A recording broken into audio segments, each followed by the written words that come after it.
Bonsoir, bienvenue dans ce journal.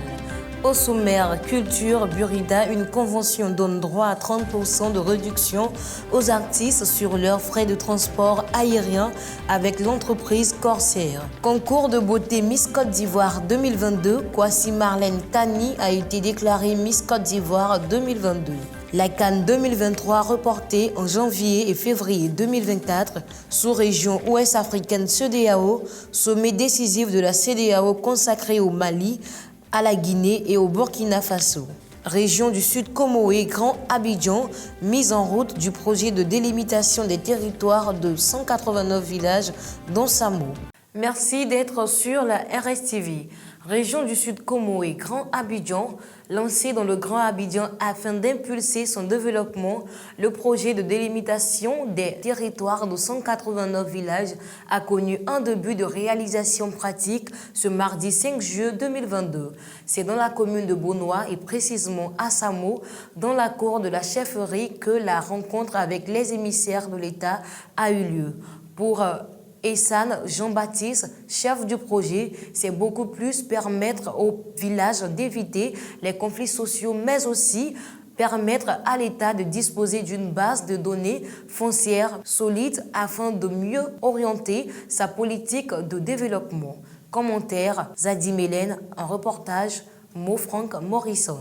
Le projet de délimitation des territoires de 189 villages du Grand Abidjan a connu une étape importante dans la commune et sous-préfecture de Bonois, précisément à Samo. C'était le mardi 5 juillet à la chefferie en présence du chef du village de Samo, Nanan Otron Mossou, et de sa notabilité. Le projet se déroulera en 3 phases qui sont enquête socio-économique et géographique sur l'ensemble des villages du Grand Abidjan, travaux topographiques de délimitation des aires de compétences des villages et enfin la consolidation et la publication des limites territoriales des villages. Ce projet a pour enjeu essentiel la sécurisation des terres urbaines, la maîtrise et la gestion foncière afin d'éviter les conflits car un frein au développement. Le projet de délimitation concerne 12 sous-préfectures dont Bonois, 10 communes du Grand Abidjan et 189 villages dont ceux de Bonois comme sous-préfecture à Diao, Yao, Samo, Aboubakro, Medina et Tchéntchévé. Pour l'État représenté par le ministre de la Construction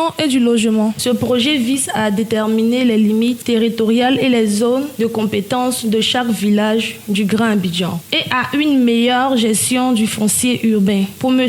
Essan Jean-Baptiste, chef du projet, c'est beaucoup plus permettre à l'État de disposer d'une base de données fiable afin de mieux orienter sa politique de développement. C'est dans une ambiance bon enfant que la rencontre a pris fin. Disons que ce projet est un projet vraiment qui vient à point nommé pour tous les villageois, avec d'abord la pression foncière et aussi connaître les limites du territoire de tous les villages afin d'éviter d'un premier temps les conflits, afin de pouvoir permettre à l'État de Côte d'Ivoire d'avoir une base solide, une base de données solide pour le traitement des données liées au foncier dans un premier temps et aussi permettre à l'État de Côte d'Ivoire de pouvoir situer les, comment on peut le dire, situer les responsabilités de tel village par rapport à tel autre village. Ce projet s'étend dans la zone urbaine parce que Samo fait partie de la zone urbaine. Donc nous pouvons dire dans un premier temps que ce projet d'abord permettra à l'État de demain, si elle a besoin d'une réserve au sein du village de Samo, pour pouvoir faire un édifice, surtout en matière d'infrastructure et d'équipement, de pouvoir vraiment aller plus vite dans les démarches administratives et aussi permettre à la chefferie de pouvoir aussi bénéficier, pas la chefferie seulement, le peuple même de Samo, de pouvoir aussi bénéficier de certains projets liés au développement du pays. C'est une satisfaction. C'est ça le développement. Je vais vous raconter une anecdote pour le travail précédent. Lorsque nous étions à la sous-préfecture pour la séance d'information, c'était le 24 juin. Lorsque nous avons eu l'information et que nous avons eu des documents de support pour un travail préalable, je vais vous dire que le chef du village, Nanan Otron Jean-Baptiste, n'a pas hésité, il n'a pas rejeté ce travail-là du revers de la main. Ce même jour, nous avons fini de faire ce travail. Et donc, c'est une satisfaction pour nous. Nous disons merci à l'État de Côte d'Ivoire qui a pensé à nous pour la délimitation de nos différents villages pour éviter les conflits fonciers. Vous savez qu'en Côte d'Ivoire, il y a beaucoup de conflits fonciers et si ce travail peut nous épargner de ces différents conflits, c'est une satisfaction totale pour nous. Sous-région ouest africaine CEDEAO, c'est le dimanche 3 juillet 2022 que s'est tenu à Accra, au Ghana, le 61e sommet de la CEDEAO qui avait pour objectif de plancher sur les régimes militaires au pouvoir et les sanctions concernant 3 pays, à savoir le Mali, la Guinée et le Burkina Faso. Élise Vanier. C'est à Accra, au Ghana, que s'est tenu le 61e sommet de la CEDEAO, précisément le 3 juillet 2022. Ce sommet, qui rassemble 16 pays, a mis en exergue au cours de son déroulé les coups d'État et les sanctions enregistrées à l'égard du Mali, de la Guinée et du Burkina Faso. Après des heures d'échanges dans le but de trouver des points d'accord en ce qui concerne ces pays, des décisions ont été arrêtées. À savoir, pour le Mali, la levée des sanctions économiques conditionnelle et envisager une élection présidentielle en février 2024. Pour le compte du Burkina Faso, la junte militaire au pouvoir propose 36 mois de transition contre 24 mois pour ses pairs, ce qui rencontre l'assentiment de la communauté. En ce qui concerne la Guinée, un accord est loin d'être trouvé car la CEDEAO propose un médiateur à la Guinée, ce que la Guinée refuse car le pays veut proposer leur propre médiateur. Ils ont également décidé que les sanctions prises en termes de rappel des ambassadeurs des pays membres de la CEDEAO, cette sanction est également levée. Donc les ambassadeurs pourront rentrer à Bamako, au Mali.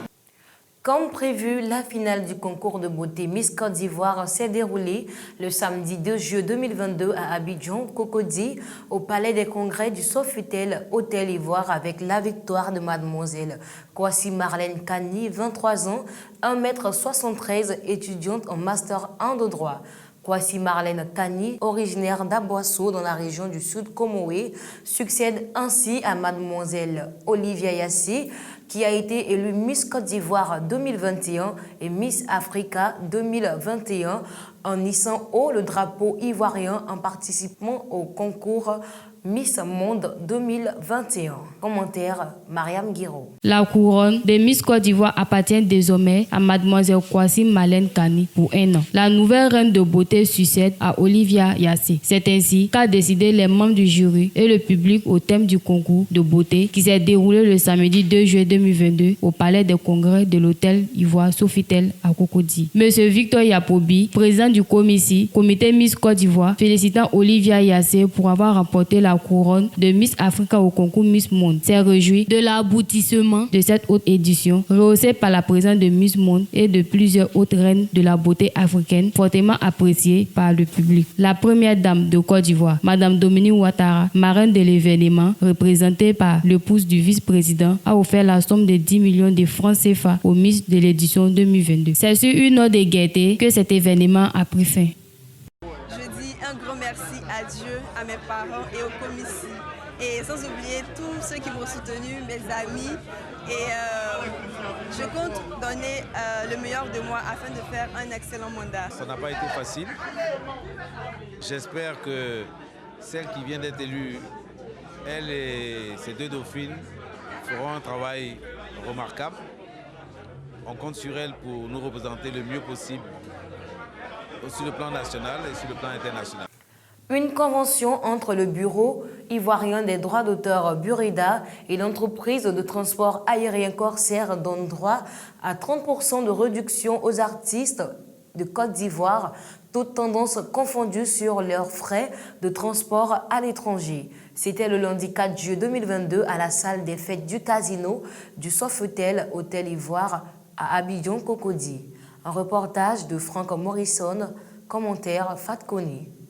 La salle des fêtes du casino de l'hôtel Ivoire Sofitel est bondée de monde. Les responsables de l'équipe dirigeante du Burida, les responsables de l'entreprise de transport aérien Corsair et les artistes se sont retrouvés dans une ambiance festive. À l'affiche, signature d'une convention entre les deux entités suscitées. 30% de réduction sur les frais de transport offerts par Corsair à tous les artistes de Côte d'Ivoire et les travailleurs du Burida, sans oublier les membres de leur famille. C'était le lundi 4 juillet 2022 à Abidjan, Cocody. Se félicitant de l'adhésion des artistes à cette convention, le directeur général du Burida a dit toute sa gratitude à l'entreprise Corsair et à l'État de Côte d'Ivoire pour les initiatives qui leur permettent de bien travailler pour les artistes, leurs employeurs, comme ils aiment bien l'afficher avec un brin d'humilité, le DG du Burida. Les artistes, quant à eux, disent merci à leur directeur général et à toute l'équipe dirigeante de leur maison, au président de la République et à Corsair. Pour l'artiste comédien Akowe, c'est un événement majeur dans l'histoire de la Côte d'Ivoire. Et c'est grâce au style managérial d'un homme hors pair, le DG M. Ouattara Karim. C'est autour d'un cocktail debout que la rencontre a pris fin. Bravo au DG.